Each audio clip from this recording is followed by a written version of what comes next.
Welcome, welcome, welcome, welcome to you and to everybody who's been participating and watching our continuing series where we talk to professors, scholars, philosophers, reporters, columnists, activists from the left, from the right. We don't care whatever perspective you come from. We just want to bring thoughtful people to you from whatever perspective they have so that you, the public, can do this thing that was really popular when I was in high school. It's not so popular anymore. It's called thinking for yourself. Maybe we'll bring it back. Maybe we won't. We'll find out. Anyways, with us today is Daniel F. Stone. He likes to go by Dan. He's a professor of economics at Bowdoin University College in Economics. He's been teaching in the economics departments at Bowdoin since 2012. And prior to that, he was an assistant professor at Oregon State University. His courses are on microeconomics, behavioral economics, information and uncertainty, and game theory. Interesting. Besides the standard material, I generally try to stress two relatively non-standard lessons. One, be Bayesian, and two, internalize your externalities. My research is on belief formation, political media, polarization, and interpersonal hostility, aka affective polarization, topic we've covered here routinely. I'm optimistic about this being typically due to misunderstanding and therefore being usually resolvable based upon both personal experience and my research. Served with AmeriCorps between college and originally from Charlottesville. Oh, as in the Charlottesville, Virginia? Yeah, Charlottesville, home Wow. of Unite the Right, you mean? Yeah. Right, yeah. Okay. So you're in it. Okay. Yeah. This is how we found him. Was this article in the Kansas Reflector? Your political rivals aren't as bad as you think. Our misunderstandings amplify hostility. He also wrote this book, Undo Hate, a behavioral economic analysis of hostile polarization in U.S. politics and beyond. The good news is that mistakes can be corrected. We can undo hate.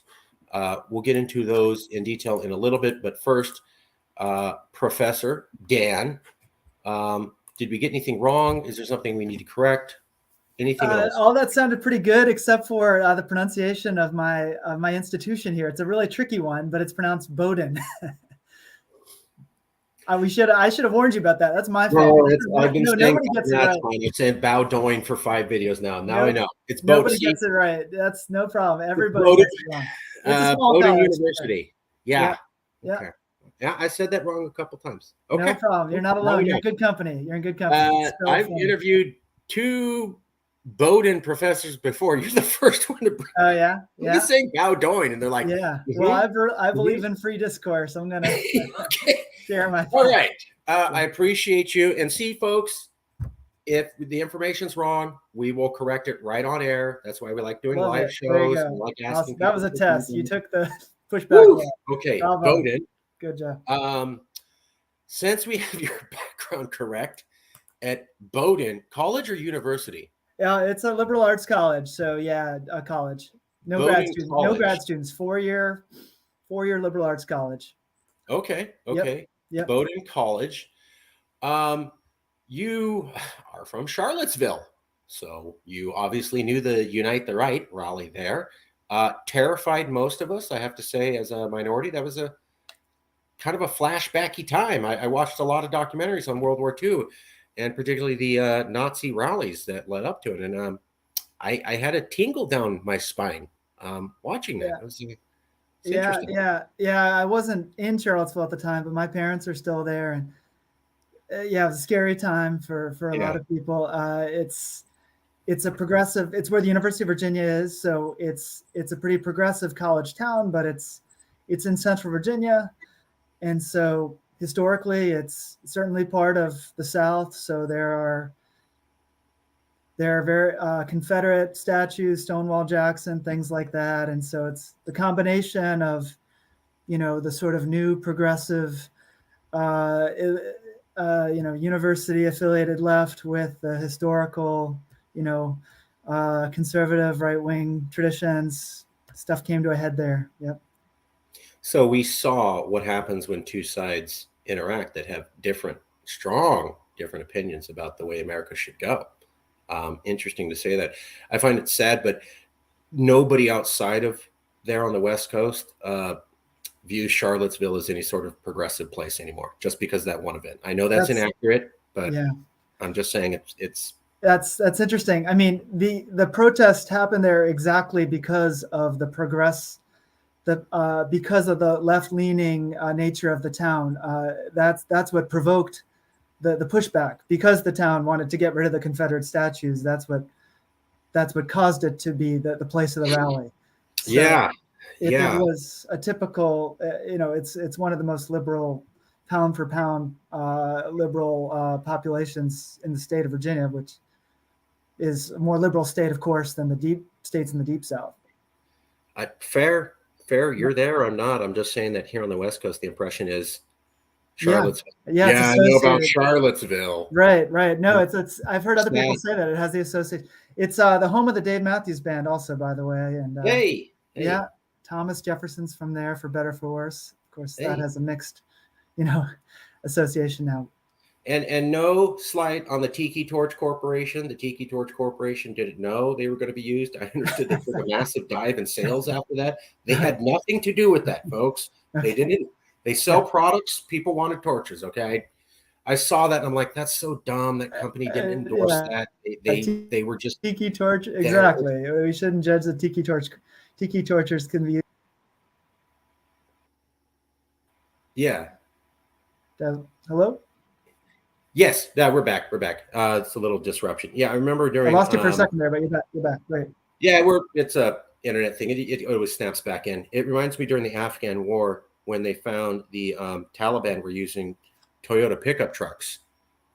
And so we started blaming Japan for aiding terrorists. And they're going, we've been making dependable trucks for 3 decades. All these trucks are old. I'm sorry, we make awesome products. Terrorists like our trucks. We didn't make it for them. We just make good trucks. And, some bad people seem, so that's neither here nor there. Let's get to the. I would say actually it is related, because what I'm writing about and talking about nowadays is misguided hostility. So it's a nice example of how we can be overly hostile toward an organization or a population, for due to a misunderstanding, due to a misconception. Absolutely. And that's, I think, the thrust of the essay in the book. Your political rivals aren't as bad as you think. Our misunderstandings amplify hostility. Bad actions or has bad opinions by whatever Jane considers bad. For example, Jane might overestimate Joe's opposition to gun control or overestimate how much hostility Joe feels towards Jane. These beliefs likely contribute to Jane's negative feelings towards Joe. If so, since these beliefs are mistaken, then Jane would dislike Joe more than she should by her own standards. In fact, people in general have a tendency to make this mistake when disagreeing with others for many reasons. I call this tendency affective polarization bias, since it's a bias towards excessive affective polarization. To look for evidence of this bias, I review studies of the accuracy of people's beliefs about opinions held by members of the other party. I also examine the accuracy of beliefs about the selfishness of choices by people in the other party and experience with monetary stakes. My research shows that people are indeed consistently too pessimistic about their partisan counterparts on both sides. People tend to overestimate the other side's extremism, hostility, interest in political violence, and selfishness. And the most effectively polarized people make the biggest mistakes. What is this paper about? Is that roughly what it's about, or were you trying to make a more nuanced point? So this article summarized this book that I've written, which came out about a month ago, and it's based on research I've done through the years, and it's also mostly based on research others have done. So it definitely relies. I'm standing on the shoulders of many giants, the work of many others, and so first of all, I try to just make this basic point, which is that even though people often think that emotions and feelings can't be right or wrong in the same way that beliefs about some factual issues can be right and wrong, even our feelings can be wrong if our feelings are based on false beliefs. So if I think that everyone in Charlottesville is thinks that we should continue to honor Confederate generals, and actually it's only a small fraction of people from Charlottesville that believe that. And so my belief about people from Charlottesville is wrong. I will probably tend to dislike people from Charlottesville more than I should, if indeed I dislike people who want to continue to honor Confederate generals. So we can be wrong in our feelings toward people because our feelings are based on beliefs. And then I provide a bunch of evidence that both Democrats and Republicans tend to have false beliefs about the other side. We tend to overestimate how bad they are in various ways. But most of the book is on explanations. So there are just so many reasons why we do tend to have these false beliefs.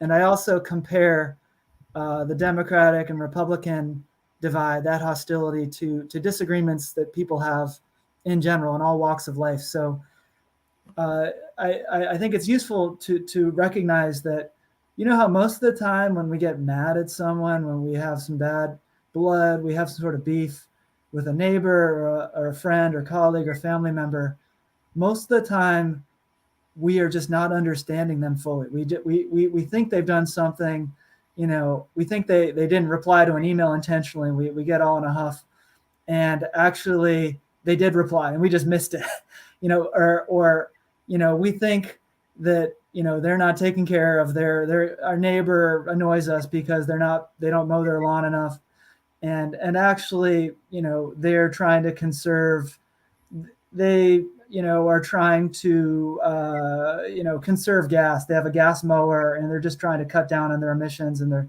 resource, you know, they have some sort of good reason for it that we don't really. So in general, when we're mad at people, we don't understand them as well as we could. And I think that's true for the political divide as well. And I discuss a whole bunch of reasons for this, and I discuss a few ideas for ways to cut down on these misunderstandings. But that's admittedly a very tough case to crack. But I at least brainstorm some possibilities. I just want to point out there's a lot of data backing up what you're saying. I was just looking at this article recently, June 2022, by 538, 3 in 10 Americans named political polarization as a top issue facing the country. That was one of the polls they covered. But the other one they covered was Americans hold some misperceptions about each other. Share of Americans by political affiliation that guessed Democrats or Republicans would agree, and the actual share that agreed with each statement. And what you can see on this chart is that where Democrats believe Republicans are on an issue isn't actually where Republicans are. And where Republicans think Democrats are on an issue isn't actually where they are. There's a huge gap between the perception and the reality. Right. In particular, we tend to, we associate parties with the extremes, right? We think they're more extreme, and we think that they're more homogeneous or consistent or uniform than they really are. And they have, both parties have become more consistent over time. So it's fair to say both parties were more of a mixed bag 40 years ago. But even today, there are pro-life, you know, there are people on both sides with different views on abortion and reproductive rights and a lot of issues. And people on both sides are not as extreme as we think. And, you know, one, you know, pretty straightforward reason for that is that the media focuses on the extreme examples, and we forget that the media, you know, has this incentive to focus on these extreme examples, and they're not representative. But we think that what we see in the media is more representative than it is. So there's more reasons for that. But overestimating the other side's extremism on issues, underestimating our agreement on issues, is one of the big misperceptions for sure. We still have differences, though, right? You're saying that the amount of misperception perceived is greater than the actual amount, but there still is a degree of difference. Is that fair? Absolutely. Yeah.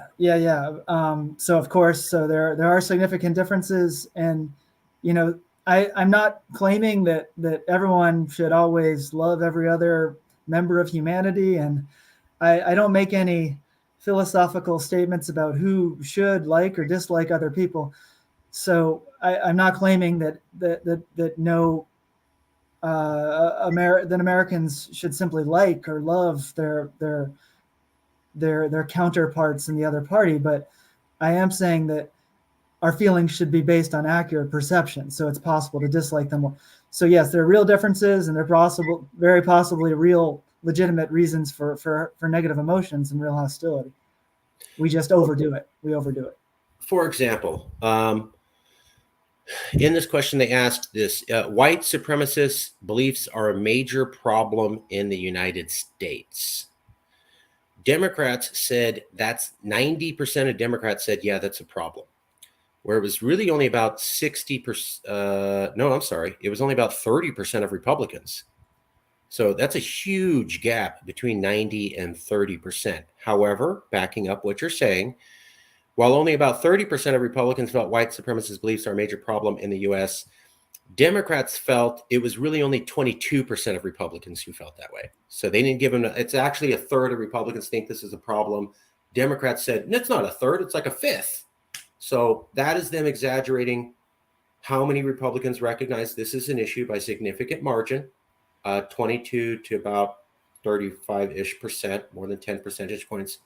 But it's not as big as the difference between how many Republicans actually believe white supremacy beliefs are a problem in the US and how many Democrats actually believe white supremacy is an issue in the US. So we have a divergence, but there's in the perception, but the divergence between the parties does seem to show a stark split. Is that fair? Yeah. Wow, this is quite a major divide here on this issue. And that's interesting. So 90% of Democrats agree. And it looks like I'm just looking at this data for the first time. This is not data I discussed in the paper or the book or any of my. So it looks like around 60% of, rather, Republicans guessed that around 60% of Democrats thought that white supremacist beliefs are a major problem. So Republicans underestimated Democrat belief by 30 percentage points. 90% of Democrats believe it's a big problem, and Republicans guessed only 60% of Democrats believe it. It takes me a minute to read this chart. It's not easy to read. There's like 5 different Are you colors. reading it the same way as me now? Yes. And there's a variety of different opinions. By the way, this came from, come on, computer. 538, 3 in 10 Americans name political polarization. And that wasn't the thrust of the article. This title is talking about this poll where Americans are concerned with polarization. I was more interested in this poll. That wasn't even the main point of the article. Just showing, well, let me just comment briefly. So the Republican underestimation of Democratic belief that white supremacy is a big problem, I think that could be another cause of undue hostility, of undue hate. I think it could help to explain it because in this case, this is not an example of Republicans overestimating the differences in beliefs, right? In this case, Republicans are actually underestimating how different Democrat and Republican beliefs are on this issue, right? Because the true difference, Republicans think 30% of Republicans think it's a problem, 90% of Democrats. So the true difference is 60, 90. And Republicans think only 60% of Democrats. But this could still lead to issues because if Republicans underestimate how concerned Democrats are about white supremacy, Republicans might think that when Democrats talk about racism and white supremacy as a problem, Republicans might think Democrats are being disingenuous. They're being dishonest. They're just virtue signaling. They don't really believe it, right? So if they think Democrats aren't really that worried about white supremacy and they see a bunch of Democrats talking about it, they'll think Democrats are being phony. And it looks like if Republicans, indeed, it seems like Republicans underestimate how concerned Democrats are about this issue. And therefore, that could also explain Democrats, or rather, Republicans drawing falsely, overly negative conclusions about why Democrats do what they do. There definitely is a discrepancy between reality and perception, and that has exacerbated what's called effective polarization, exactly like you're saying. I've seen a lot of people say that. I just wanted to make sure that we were not saying that there isn't real differences. There are real differences, but what makes it even worse than the real differences is that we're exacerbating them in our own head. So there's this much difference between the two of us, but I assume it's this. So I'm making the problem worse than it needs to be. There is polarization, but I'm accentuating it. Is that roughly what you're saying? Yeah, absolutely. Yeah, and in general, we just think we understand the other side better than we do, right? So this fundamental overarching problem is overconfident. We think we understand the world better than we do. There's so I could elaborate on that, but we could hold off on that for now as well. But your description there is accurate, absolutely. The Liliana Mason is a researcher in this field, and she wrote a book. I believe it's called Uncivil Majorities. But regardless, the thrust of her book is that humans are hardwired to form groups. And when we form a group, whatever it is, we automatically start going, you're not in my group, you're them. And then it starts becoming really easy, like just incredibly, ridiculously easy to start going, well, they're this and they're that, and they're not us, and they must be worse, or they have worse behaviors, they have worse morals, they don't have morals, they're operating on pure evil. It becomes very easy to assign really negative motives without corroborating information to a other group. And we seem to be hardwired to do that as humans. Not that we can't learn better, but that this seems to be our natural state, that without better information and intervention, we naturally kind of go, this is our group. Oh, that other group, they must be horrible, wicked, nasty, bad, not us, and whatever else we can think of. Yeah. Yeah. Yeah. No, she is a leader in this field. She's a leading scholar. And Ezra Klein's book on polarization, I think, is based in large part on her scholarship and her thoughts and her claims that a lot of the increase in affective polarization has been driven by this sort of group social identity type of aspect of our human nature, right? The idea that we've evolved to love our own tribes, our own groups, and to automatically dislike and demonize and want to hate any rival group, and over time we've come to think of our parties and our politics as increasingly a part of who we are, of our group, as our tribe, and that's caused us to automatically just dislike the other side. So her work is related, and I discuss it a bit. And what I try to do is say, well, that's a big part of the story, but what about the fact that the two brothers within the same group, within the same tribe, we often have stupid fights as well. We often develop misunderstandings. Husbands and wives in the same tribe, in the same household. There's a reason why marriage counseling is useful. It's a big business. It's not a business like the Tiki Torch Corporation, but there's a lot of activity out there, right? It's a service. It's an industry in the sense that people pay for it, and people develop these skills and sell their service. And there's research showing counseling helps, and it's because spouses don't understand each other, and that's not just tribalist evolutionary hatred of the outgroup. It's because we often develop these. We think people we disagree with are worse than they are for a bunch of reasons. So those are the reasons that I'm trying to elaborate on it in my work. That I'm trying to add to Liliana Mason's scholarship, not displace it. And I love Ezra Klein's writing. Yeah, go ahead. Sorry. Yeah, absolutely. I would point out that some of the statistics I saw in marriage counseling doesn't look very positive, like 50-50 ratio, and if you win, it was like a very high percentage you're going to get a divorce anyways. So, yeah, that's another. I've seen some data showing that it's effective close to half the time. I think I might be misremembering.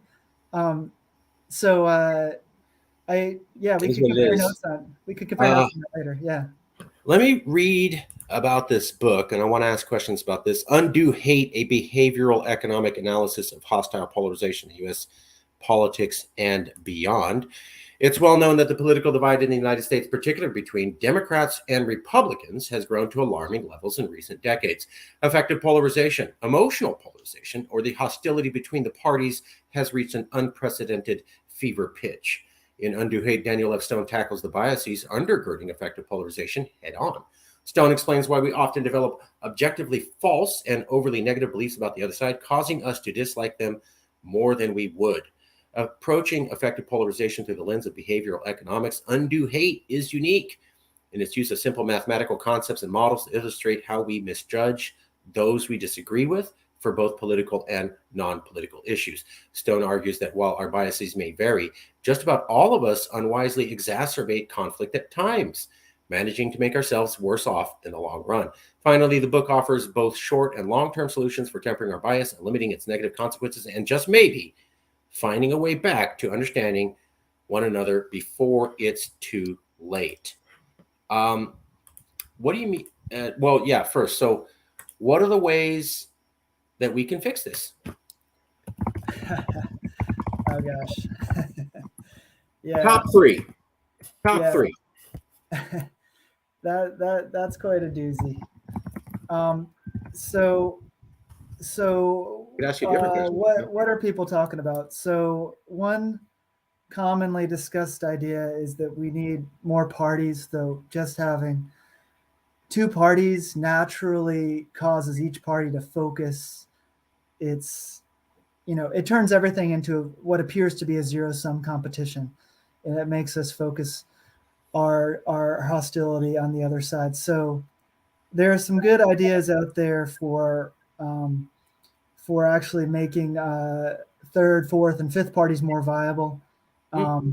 So the main idea for doing this would be expanding congressional districts and allowing districts to have multiple members. So we wouldn't actually need a constitutional amendment to make this change. That's why it's something that might, amendments seem like just totally a lost cause, given, how much gridlock we have in Congress and so on at this point. Fair point. Like we're very far away from being able to amend the Constitution. So the only thing that might be possible is bills that could be passed with a simple, majority, and multi-member districts are a possibility there. So we could multi-member districts plus ranked choice voting. That's something that a guy named Lee Druckmann, you might be familiar with him. He's written a good book on this stuff, has pushed for a fair amount. What else? Another thing that people worry about is that our primary, especially primaries for members of Congress, are skewed toward extremists. So we tend to nominate extremists because the only people that vote in primaries don't get great turnout for the party overall, right? So the people that bother to vote in primaries are the activists and the intense extremists. And so we get some. So if you're a relatively centrist or relatively open to compromise with the other party, if you're in a district that is solidly red or solidly blue, you don't have a chance of getting the nomination in the primary because the primary voters love the extremists. So there are some good policy ideas for cutting down on this issue. I won't even go into the details here, but Google Final Five voting, and it's discussed in the book as an idea for cutting down on this problem where primaries are skewed towards supporting extremists. But more generally, more broadly, I personally think we need the major players in politics and social media thinking about this and working on solutions. So the fact I would like to see Joe Biden and Mitch McConnell and very top leaders saying this is our country's biggest problem, one of our biggest problems now, and therefore it should be at the top of the agenda for the federal. We need to be thinking about solutions, and social media as well. I think the social media companies, Meta and Twitter, they have made some improvements with fighting misinformation and trying to encourage, their users to actually read articles before retweeting them and providing some user feedback. But in general, we need these companies, they need to maximize profits because they're beholden to the shareholders and so on. But it's not going to be good for profits in the long run if we have a civil war and if polarization just continues to spiral out of control. And so there's a business case for using social media to fight polarization. And so I'd like to see social media leaders actively, rewarding depolarizing behavior rather than just rewarding the most polarizing. Currently the best way to get retweets, right, is to come up with some, horrible atrocity the other party, and just to bash them and to be angry and to, raise your voice and yell the loudest. And we need to reward the people who are more rational and settle things down.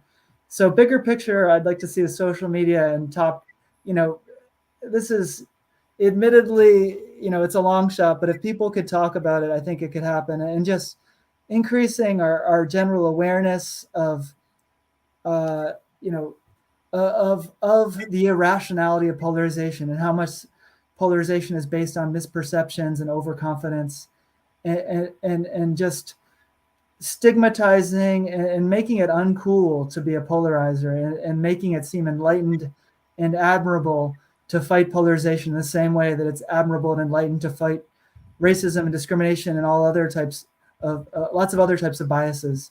Right now that is something that society has done a pretty good job of supporting. We need society to support and reward fighting political bias as well.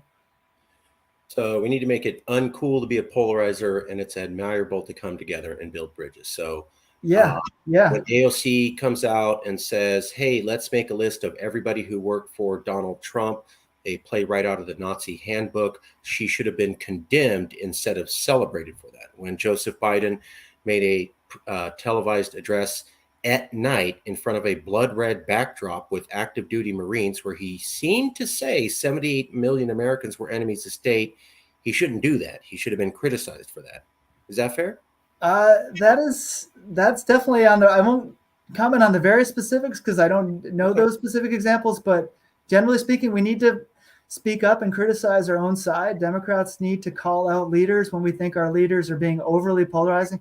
Now, there are going to be times when our leaders speak strongly about important issues, and indeed, we need to call out injustice with loud and clear voices, but we also need to be careful not to be overly polarizing, to not overstate the other side's sins. And so if those are examples of the other side overly generalizing, overly stereotyping the horrors of the political opposition, I do think those could be examples of cases where Democrats should say, hey, that's not cool. That's going to make the country worse off in the long run.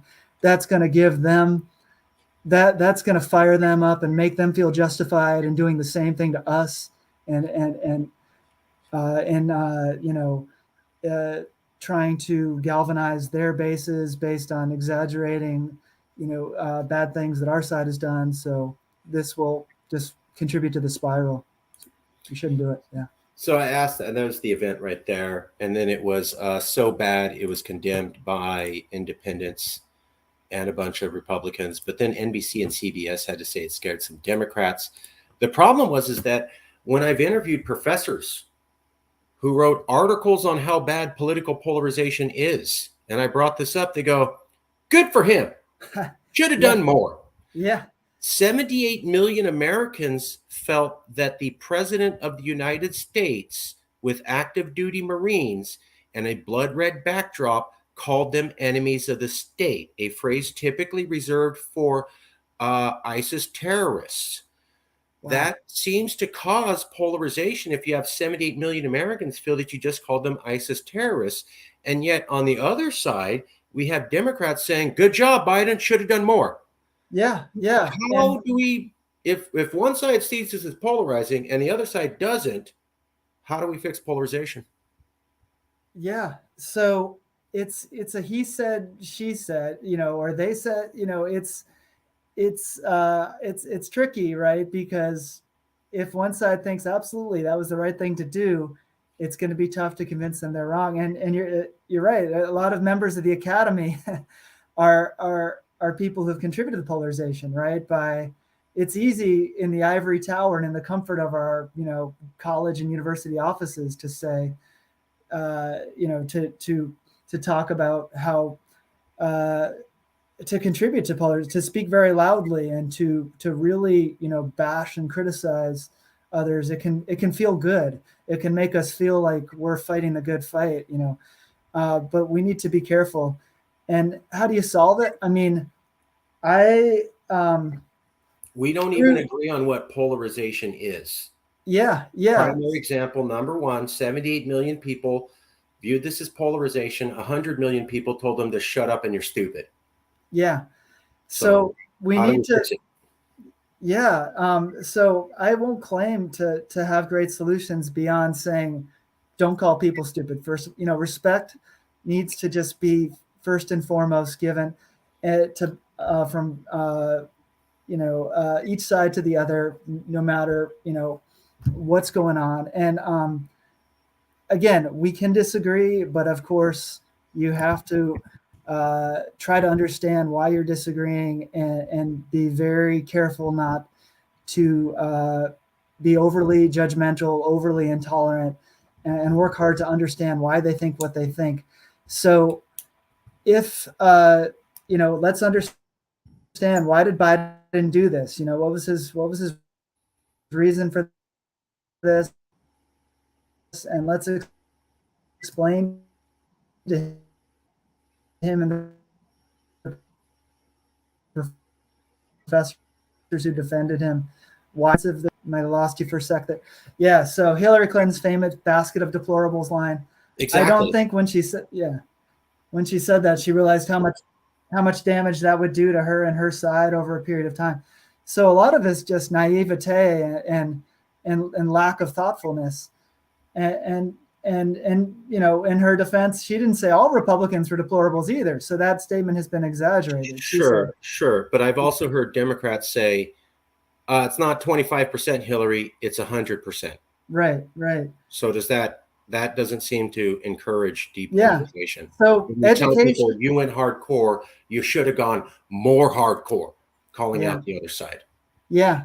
No, I mean, I don't know what the answer is, except to set an example by engaging in educated, tolerant discourse, and also to, again, respectfully call people out when they raise their voices, so to speak. And often, of course, people go way beyond raising their voices. But there is this case to be made that we need major institutional changes to our laws, because politicians are following the incentives. Biden, he needs to win the support of the left in order to gain the nomination and to do a lot of things he wants to do, and therefore he has strong incentives to do these things. And how can we improve his incentives?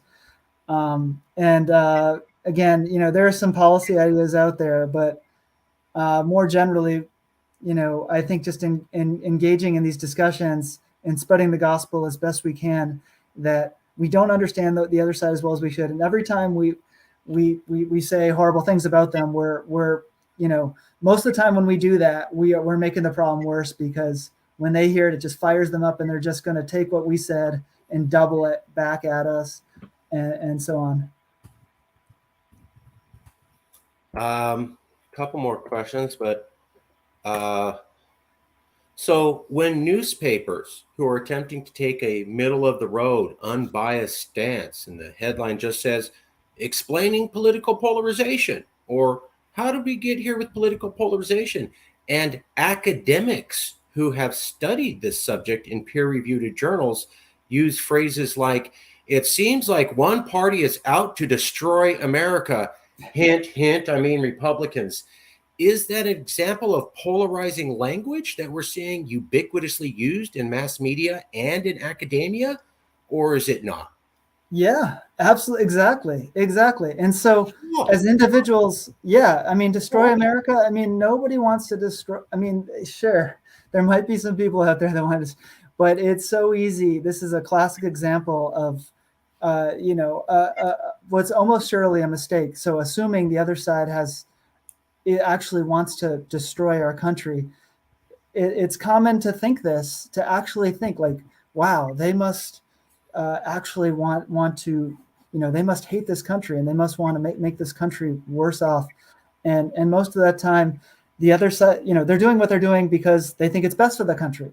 They don't actually want to destroy it. They want to improve it. So let me, what else can we do as individuals? We can talk to people on the other side. So it's easy to retweet an article saying the other side wants to destroy America. It's a lot harder to say it in person, one-on-one.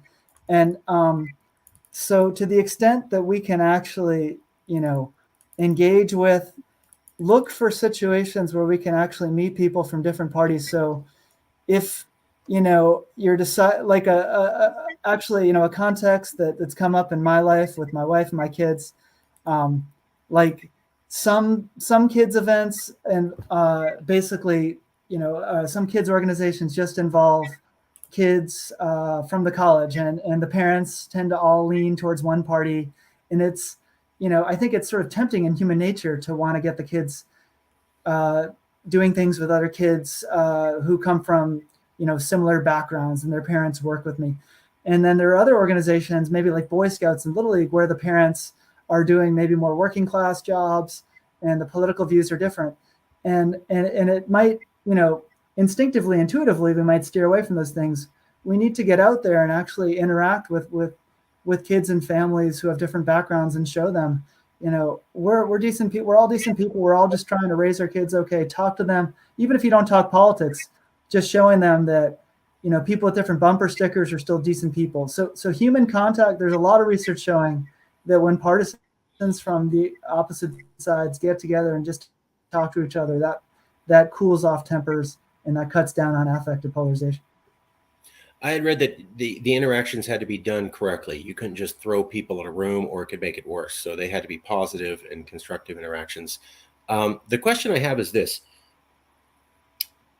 Is a Republican who grew up and lives in San Francisco, California, most liberal place in America, and is a Republican mostly for tax reasons, business reasons, does he have the same opinion on cultural issues as a Republican who grew up in rural Kentucky, has never lived in the city, and knows mostly just farm life his entire life?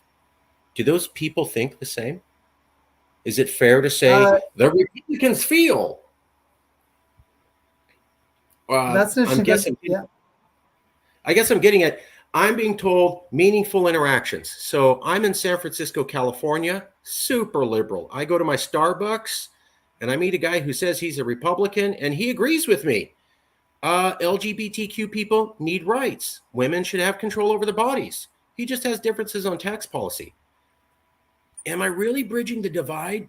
Because I'm not talking to the guy in rural Kentucky who actually believes LGBTQ people are a problem and doesn't necessarily believe women should have a right to their bodies. Is it fair for me to say, I talked to a Republican who lives in my super liberal voting district, and I'm assuming he's the same as a Republican who votes in a super hardcore red landslide voting district. Is that reasonable?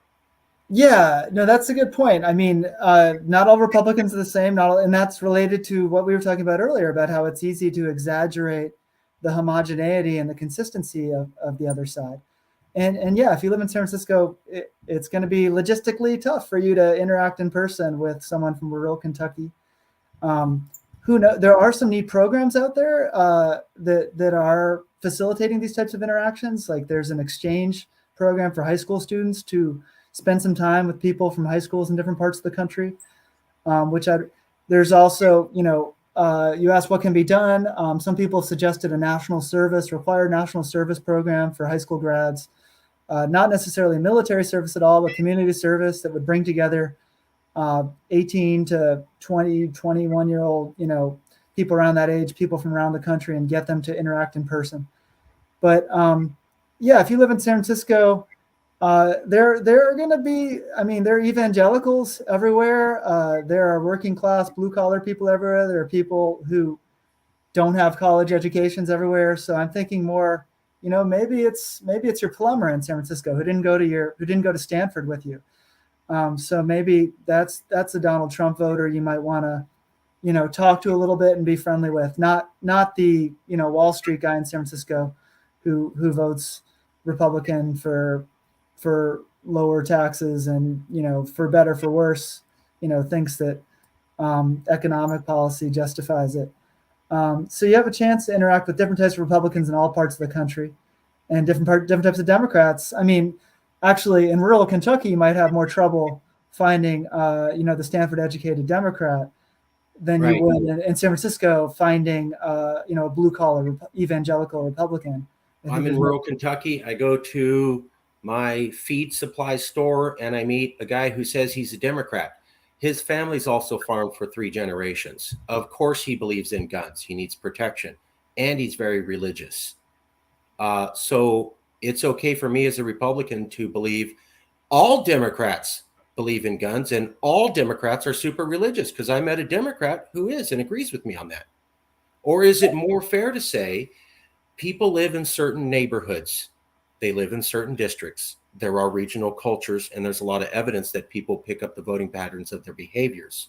And just because you're talking to someone who says I'm different, but they're still in your same neighborhood, doesn't mean that they have a wide election of cultural differences. You'd actually you'd have to go to a culturally different region. Okay, so that is related to another possible solution. So how do we solve this affective polarization at the national level? Something that David French, a right-leaning scholar, has pushed for is somewhat controversial, I think, in the eyes of the left especially, is the idea of increased federalism, or the idea that we should just let different regions or different states determine their own policies more than we currently do. So allowing California to be California and let Tennessee be Tennessee. That's a line that David French has said. And that could be controversial, right? Because that's going to imply allowing, reproductive rights laws to vary a lot across the country. Yeah. But if we think we are just very, very different in Tennessee than we are in California, and it's going to be impossible to come to agreement, there's a case to be made for allowing different regions to self-govern a bit more. But again, you need to protect basic rights and have some universals, so it can get pretty tricky. But leaning in the direction of more federalism is something worth considering for sure. If having high school kids meet other high schoolers is the way to get out of this and heal America, aren't we saying that we're looking at a generational solution that will take quite a while to come online? Absolutely. I think that's one way that this might, that's one timeline or one future path that we might go down. And I think that wouldn't be the worst one. So what's happened over the last 40 years is we've had this gradual increase in polarization, affective polarization, gradual increase in animosity. And we've had some intense specific incidents and events. Of course, January 6th, and there have been other politically motivated, there was Charlottesville. There was, what was it, the congressional softball game shooting? Yeah, the shooting. Yeah, things like that. But the country is, we haven't experienced civil war yet. So we could turn it around and gradually move in the other direction. And it could take 40 or 50 years, but that could be a way out. It would just take a long time, and we'd be pretty dysfunctional for a while still. But that would be much better than things coming, things just exploding all of a sudden, and things getting, all of the tension resulting in a lot of extreme actions. So gradual education, gradual generational change would not be the worst case scenario, I'd say. Okay, I'm going to ask you a hardball question.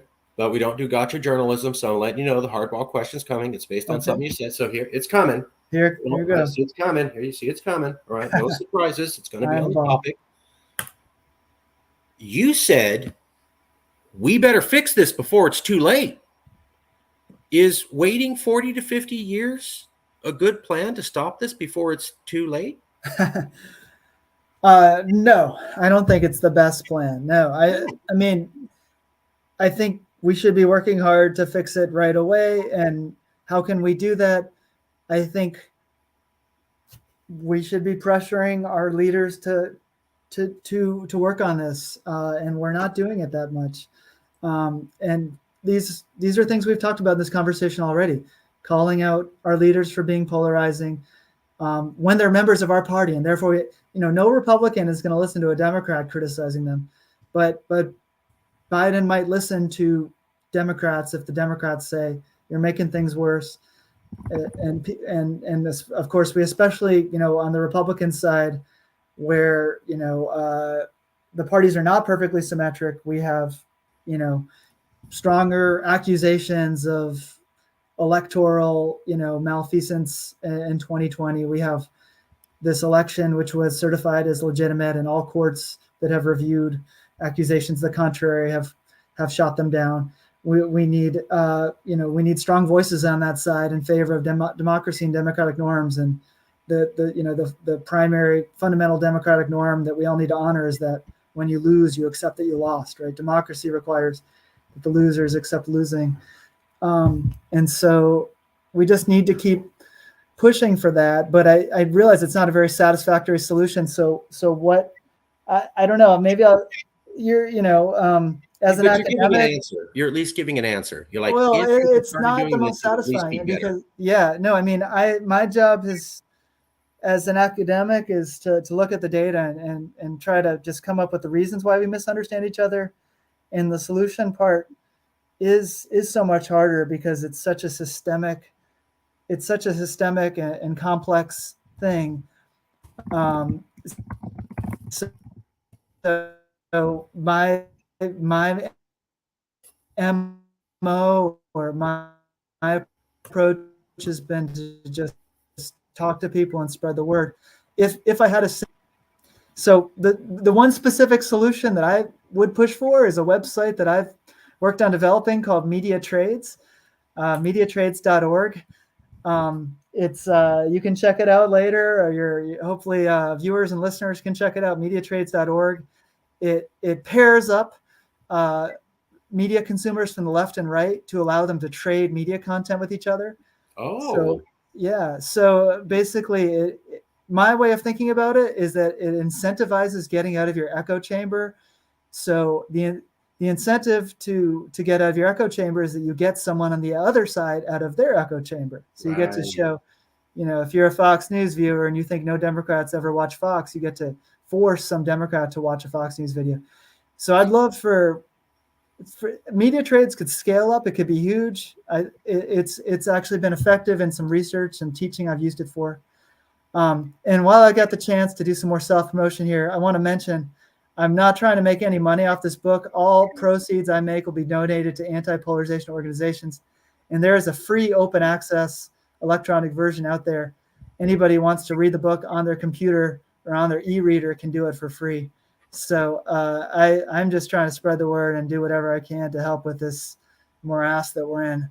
But there's no easy fix. There's no, anyone who tells you they've got the single idea that's going to solve everything all at once is, they're selling something. I don't know. They're overstating what they've got. So it's the people are going to have to start calling on the elites and saying, hey, you're doing these polarizing things. It's not cool. Yeah. No, I mean, there are some really cool specific policy ideas out there we should push for. Final five voting is awesome. Multi-member districts would probably be good. I'm forgetting, there's some good ideas for cutting down on misinformation on social media.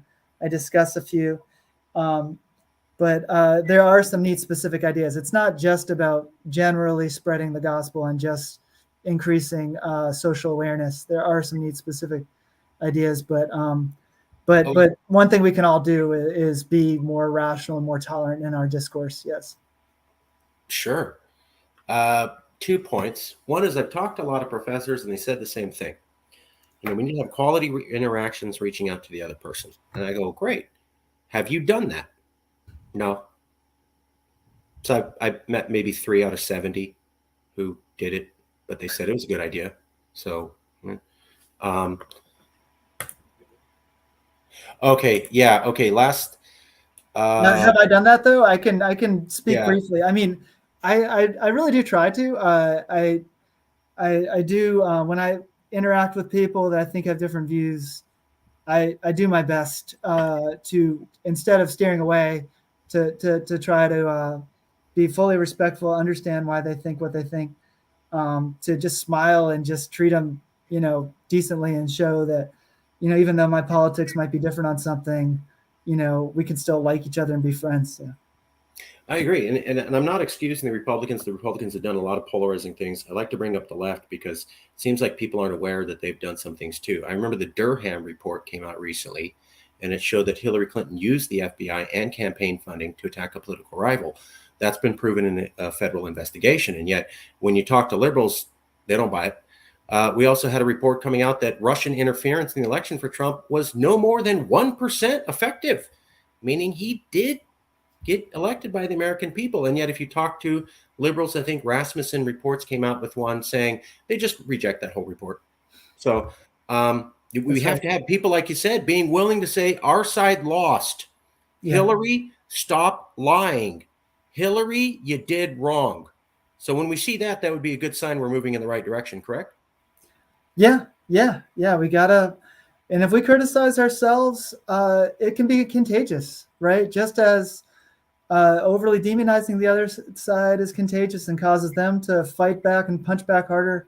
When we actually recognize our own wrongdoing, they'll be like, hey, maybe we should do that too. So not only, should we call ourselves out, our mistakes out, because it's just true and honest and the right thing to do, it can be strategically smart because it can cause them to be more likely to do it as well. This is a map from the New York Times. This last question. So in the top left corner is 1992. All the way down at the bottom is 2016. So top left corner is 1992. This is by counties for presidential elections. So it's a finely grained map. So red means don't run here if you're not a Republican. Republicans win here by 20 points more. It's called a landslide election county. Blue means don't even run here if you're a Democrat. Democrats win by 20 percentage points, a landslide election county. Gray means it's competitive. Sometimes we vote for McCain. Sometimes we vote for Obama. As you can see, if you go all the way down to 2016, the map on the bottom on the left, almost all the gray's been wiped out. No competitive elections, basically. I live in the Central Valley, one of the last places. My question is, if you go back to that map at the top left is 1992. You go over to the right, it's 1996. This is all the top row. At the far right on the top row is the year 2000. So here's the question. Find it. Yeah. If social media wasn't really a problem in politics till 2015, maybe you could say 2010. Gerrymandering really didn't come online till 2010. You can maybe argue 2000. You want to talk about extreme politicians. That really wasn't the last 2 years to the Trump's presidency, 2017, 2019. You want to talk about the media entertaining and becoming highly polarized. You can maybe go to the Obama administration, 2005 to 2010. This is what political historians are saying. This map shows people were already ideologically sorting between 1990 and 2000. And basically half the country already got politically sorted before polarization, before extreme politicians, before social media, before major network corporations. Yeah. Wouldn't this say that there might be something other than all of those things that's causing polarization? Yeah, it's definitely not just social media or the internet.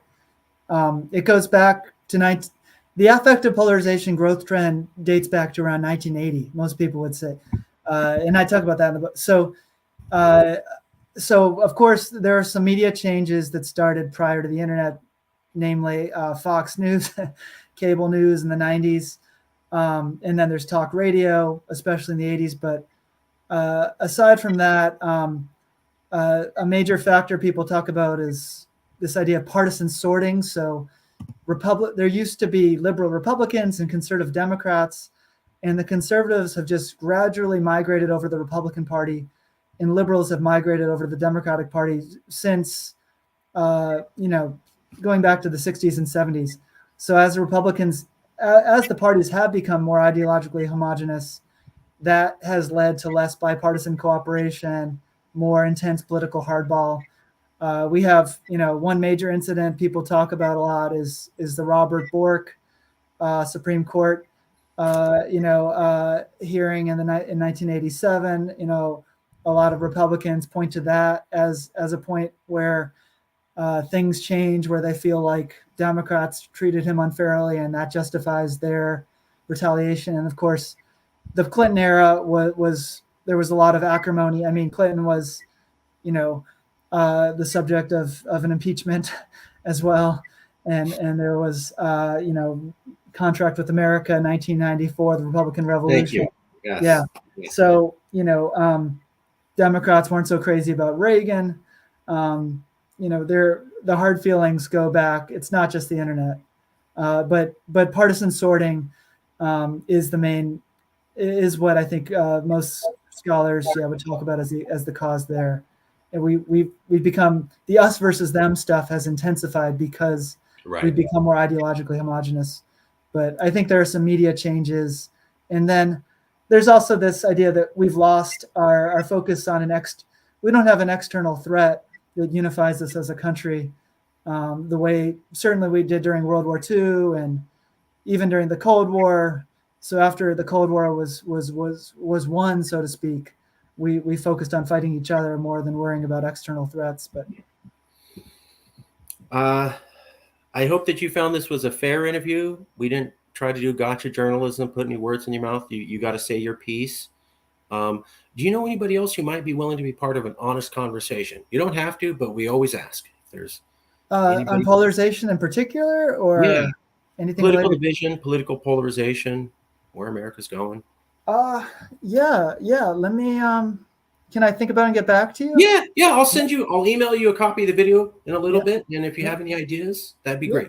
You don't have to, we always ask. Yep, sure. Yeah. Okay. Last question for you. Yep. You're not you. You're not me. You're a third-party person who's watching this video. You've never met them. You can't even imagine how they think. They watched this video. They said, wow, there's a lot of information. It's a week from now. And they're thinking back to this interview and they're going, man, that professor was smart. There was a lot of good data, a lot of things I hadn't heard before. But I'm struggling to remember everything they said. But there was this one thing the professor said, and it's 5 days later after that I watched that video. And while I struggle to remember the rest of what he said, I can't get this one thought that professor said out of my head 5 days from now. What would that be? That's great. I should prepare for this, but given that what jumps to mind is cut your hate in half. Anytime you feel hate, remember that as a rule of thumb, it's about half of it is misguided and based on misunderstanding. Cut your hate in half. That's good. I always love that question because I have no idea what I'm going to get. So sometimes they're short, sometimes they're long. We'll leave it there. Thank you for coming out. I will email you shortly, and I really appreciate you being here, and I really appreciate your time, Professor. Thank you, Marcus. It's a pleasure talking to you. All right. I'll talk to you. I'll send you an email very soon. Okay. Sounds good.